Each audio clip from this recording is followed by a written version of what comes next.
Il y a un paradoxe concernant les rapports entre l'homme et la femme, c'est que l'homme véhicule les valeurs de la femme et les femmes véhiculent les valeurs de l'homme, quelque part.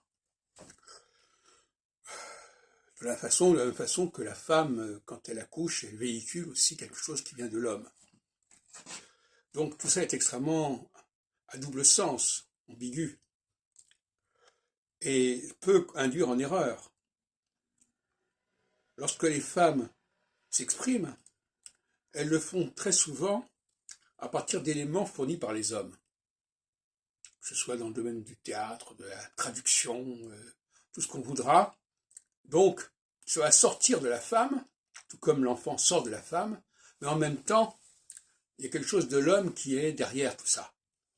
Et inversement, lorsque les hommes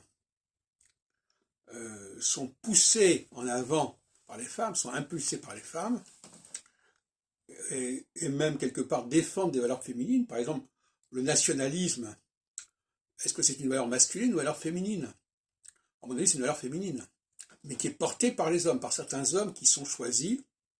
Par exemple, si on prend le cas de De Gaulle, qui est porté par des valeurs solsticiales, mais ces valeurs solsticiales, est-ce que ce sont ses valeurs à lui, ou ce sont les valeurs de ceux qui le portent, qui l'encouragent, qui l'entraînent? Et donc tout ça peut conduire à des erreurs d'appréciation, hein, dont il faut être parfaitement conscient.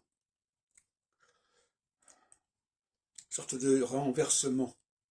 Là où on croit que ce sont les femmes qui s'expriment, ce sont les hommes qui parlent à travers elles, et là où on croit que les hommes sont au premier plan, on s'aperçoit qu'en tout état de cause, même s'ils sont au premier plan, ils ne sont pas à l'arrière-plan.